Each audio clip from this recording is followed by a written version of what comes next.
নমস্কার, বাঙালি পেট পুজো চ্যানেলে আপনাদের সকলকে জানাই স্বাগত। আমরা কিন্তু অনেকেই পমফ্রেট মাছ খেতে পছন্দ করি, কারণ এই মাছগুলোতে কাঁটা খুব কম থাকে। আজকে আমি এই পমফ্রেট মাছের অত্যন্ত টেস্টি একটি তেল ঝাল রেসিপি আপনাদের সঙ্গে শেয়ার করব। পমফ্রেট মাছের তেল ঝাল তৈরি করার জন্য আমি কয়েকটি পমফ্রেট মাছ কেটে ধুয়ে পরিষ্কার করে নিয়েছি। মাছগুলোর আবার দুই সাইডে একটু একটু করে কেটে নিয়েছি, এতে মাছের ভেতরে তেল ঝালগুলো ঢুকে যাবে। এবার এই মাছগুলোকে আমি নুন আর হলুদ মাখিয়ে রাখছি।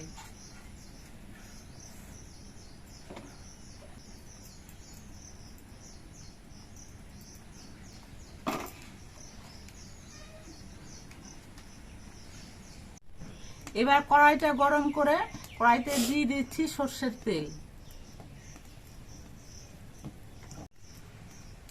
তেলটা গরম হয়ে যাওয়ার পর এর মধ্যে মাছগুলোকে ভেজে নিচ্ছি।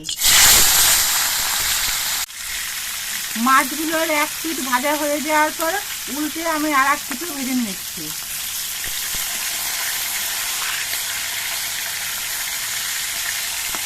আমি সবগুলো মাছ ভেজে নিয়েছি।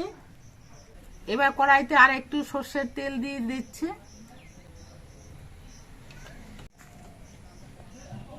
এবার এই তেলের মধ্যে দিয়ে দিচ্ছি হাফ চামচ কালো জিরে, হাফ চামচ রসুন বাটা,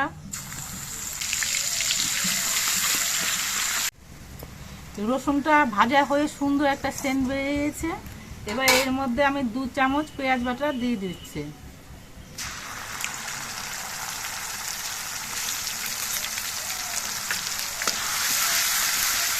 পেঁয়াজ বাটাটা একটু লালচে রং হয়ে ভাজা হয়ে যাওয়ার পর এর মধ্যে দিয়ে দিচ্ছি একটা টমেটো পেস্ট,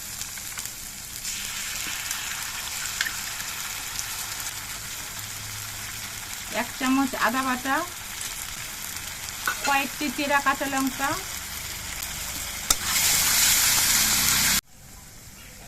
হাফ চামচ হলুদের গুঁড়ো, 1 চামচ শুকনো লঙ্কার গুঁড়ো, 1 চামচ জিরের গুঁড়ো, হাফ চামচ কাশ্মীরি লঙ্কার গুঁড়ো। এবার একটুখানি জল দিয়ে দিচ্ছি যাতে মশলাগুলো পুড়ে না যায়।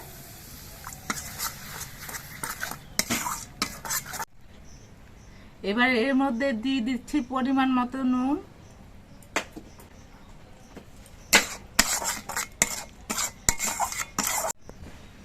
এবার এর মধ্যে দিয়ে দিচ্ছি 1 চামচ ফেটানোর টক দই।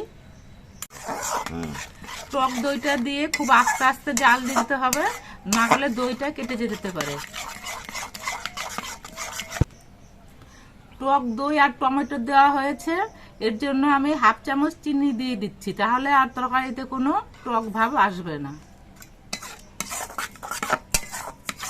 এবার মশলাগুলো আমি কিছুক্ষণ কষিয়ে নেব। মশলাগুলো কষানো হয়ে গেছে, দেখুন মশলা থেকে তেল ছেড়ে দিয়েছে। এবার আমি এর মধ্যে অল্প পরিমাণে ঝোল দিয়ে দিচ্ছি।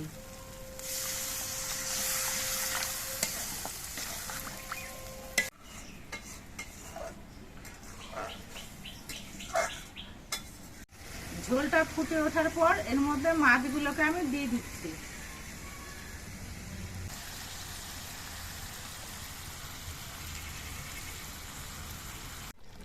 মাছগুলো দিয়ে 2 মিনিট ফুটিয়ে নেওয়ার পর এর মধ্যে আমি কিছু কোচানো ধনেপাতা দিয়ে দিচ্ছি।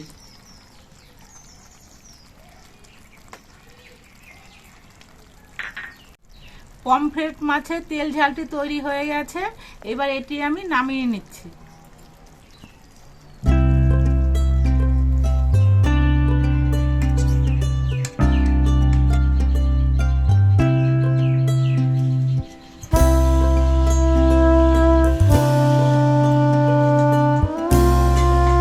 পরিবেশন করার জন্য পমফ্রেট মাছের তেল ঝালটি সম্পূর্ণভাবে তৈরি হয়ে গেছে।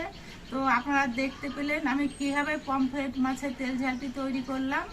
যদি আমাদের ভিডিওটি ভালো লাগে তাহলে লাইক, শেয়ার, কমেন্ট করে চ্যানেলটিকে সাবস্ক্রাইব করে দিয়ে আমাদের পাশে থাকবেন।